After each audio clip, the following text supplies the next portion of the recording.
kabajamtoota daawwattootaa fi hordoftoota Oromiyaa Freedom Media dambalii gunguma uummataa nageen kenna kabajaa bakkuma jirtan sinaa ga'u jedha Ebilee 28 oduu guyyaa irraatiif qindeeffame kan isin biraan geenyu taatee jalqaba irratti hanga footoo Dr. Maqdas Dhaabaa Itoophiyaan misooma fayyaa sadarkaa fayyadamummaa ardii mirkaneessuu danda'uun hojiirra oolchaa jirti jedhanii. Trump wixinee Iraan waraanni akka xumura argatuuf dhiyeessitetti gammadu miti. Iraan akkatti USA injifatan biyyoota kaaniif muuxannoo qooduu barbaanna jette. Chaanselarri Jarmanii Ameerikaan waraana Iraan keessatti salphataa jirti jedhanii. OFM dambalii gunguma uummataa irraa oduu isinitti himuun kan isin waliin turu hanga daawulaa buutii amma oduu bal'inaa. Dr. Maqdas Dhaabaa Itoophiyaan misooma fayyaa sadarkaa fayyadamummaa ardii mirkaneessuu danda'uun hojiirra oolchaa jirti jedhanii. Itoophiyaan misooma fayyaa sadarkaa fayyadamummaa ardii mirkaneessuu danda'uun hojiirra oolchaa jirti jedhan ministeera fayyaa Dr. Maqdas Dhaabaa. Itoophiyaan misooma fayyaa sadarkaa fayyadamummaa ardii mirkaneessuu danda'uun hojiirra oolchaa jiraachuus kaasaniiru. Daarektarri olaanaan tajaajila dhiyeessii qorichaa Itoophiyaa Dr. Abdulqaadir Galgalaw gama isaaniitiin yaa'ichi hanqina dhiyeessii qorichaa Itoophiyaa maqsuuf tumsa qaamolee tumsisootaa fi damee dhuunfaa cimsuu irratti akka kaayeffate ibsanii. Haala mijataa damichaan uumametti fayyadamuun oomishtoonni investimentiin akka hirmaatan gaafataniiru. Itoophiyaan bara baajatichaatti baasii birrii biliyoona 68.4 qorichootaaf meeshaalee yaala fayyaa bituun dhaabbilee fayyaaf walii galuun ibsameera. Odeessa biraatiin dhaabbileen fayyaa liqii qorichaaf meeshaalee yaalaa qaban yoo bara kana hin kafalle kafaltiin herreega baankii isaanii irraa akka fudhatamu ibsame. Akka labsii bara 2018 hojiirra ooletti bara kana dhaabbileen fayyaa qorichaaf meeshaalee yaalaa yoo hin kafalchiifne herreega baankii dhaabbilee fayyaa irraa akka kaffalamu tajaajila dhiyeessii qorichaa Itoophiyaa beeksise. Ittaanaan Daarektarri olaanaan tajaajilichaa obbo Taarikuu akka himanitti waliigaltee kan hordofuun dhaabbileen fayyaa 5,000 ol waliigaltee mallatteessaniiru. Sirni waliigaltee kun erga hojiirra oolee ji'a 9 ol akka ta'e kan ibsan obbo Taarikuun kanneen waliigaltee kana mallatteessan keessaa walakkaa ol hanga ammaatti maallaqa isaanii guutuu akka hin kafalle himaniiru. Obbo Taarikuun raawwii waliigaltichaa hordofuun dhaabbatichi damee isaatiin dawaa fi meeshaalee yaalaa baay'inaa fi gosa garaagaraa birrii biliyoona 10 ol ta'u dhaabbilee kanaaf dhiyeessaa jira jedhanii. Ittaanaan Daarektarii muummichaa akka ibsanitti sirni kun bara kana hojiirra erga oolee as dhaabbileen kafaltii isaanii ji'a 3 fi 6 keessatti akka raawwatan irra deddeebiin gaafatamaa tureera. Yoo kafaltiin isaanii akkaataa sirnichaan hin raawwanne herreega baankii isaanii irraa hir'ifama jedhanii. Dhaabbilee liqaa irra jiran keessaa birrii biliyoona 1.2 kan qabu ta'uu fi kafaltiin isaa ji'a 3 fi isaa ol akka harkifatan tajaajilichi beeksise.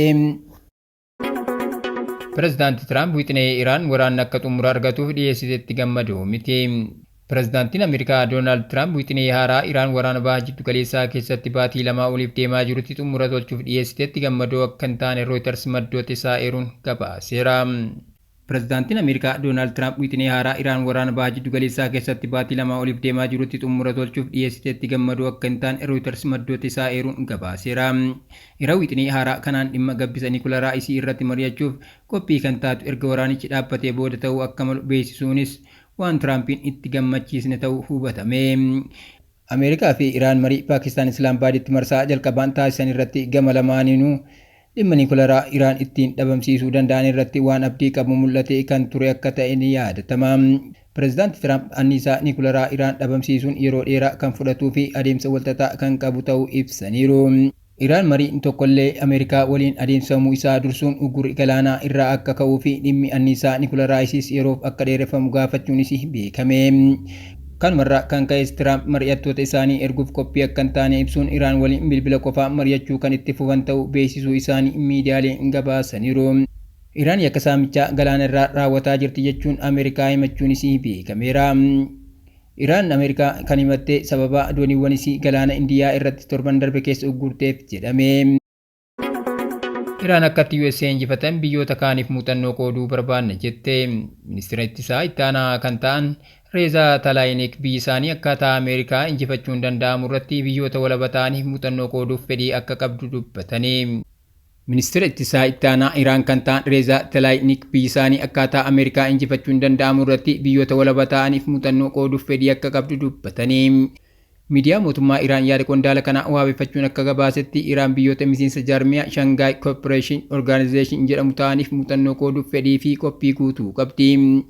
Iraan waraana xumura ji'a guraandhalaa irraa hanga jalqaba ji'a eblaatti gaggeessiteen dirooniiwwanii fi misaayilota isii hedduu gara biyyoota ollaa fi Israa'elitti dhukaasteetti. Diroonisii fayyadamuun Iraan xiyyaarota waraanaa daangaa isii seenan rukuttee buusteetti. Kun ofitti amanamummaa humna waraanaa Iraaniif dabaleera. Akkaataa itti Ameerikaa injifachuun danda'amu biyyoota walabaaf ibsuu barbaanna. Kanaaf qophii guutuu qabna jedhan Taalaayini Koraa ministeerota ittisaa magaalaa Kirikistaan keessatti qophaa'e irratti. Tibba kana aangawoonni Iraan ministeerota ittisaa Raashiyaa fi Beelaaruus waliin dubbataniiru.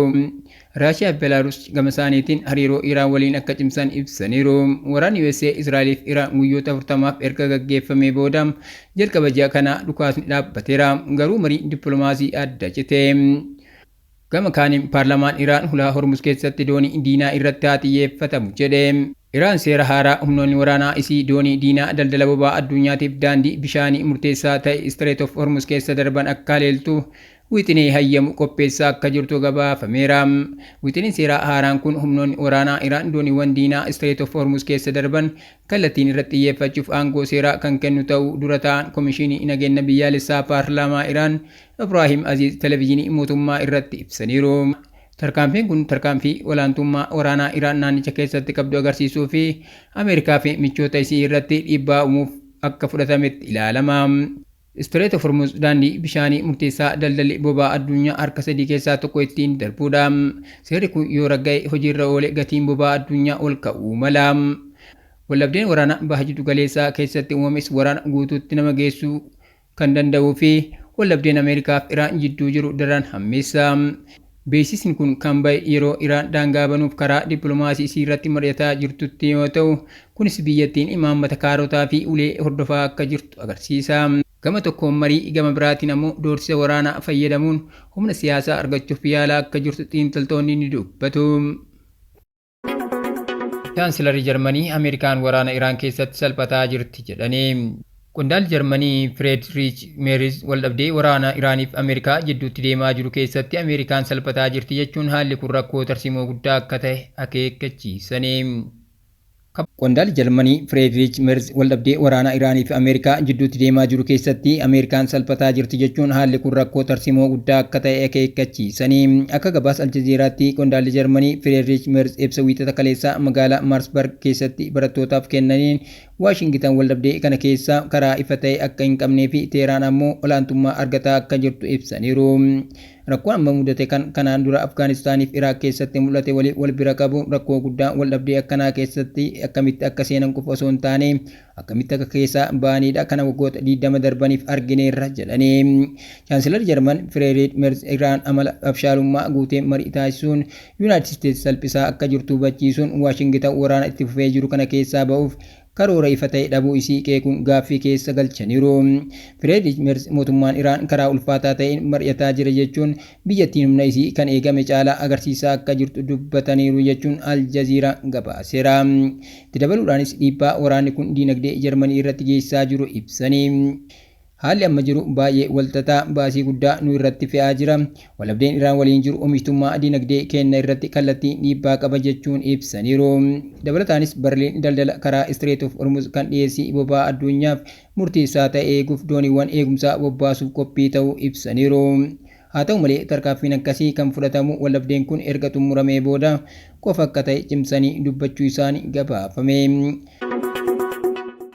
Kabajamtoota daawwattoota keenya tamsaasni keenya akka namoota hedduu bira ga'uuf peejii keenya follow share gochuun akkasuma YouTube chaanaalii keenya subscribe godhuu hin dagatinaa. Oduu guyyaa kanaaf qabannee kanneen turanii waan nu daawwattaniif galatoomaa.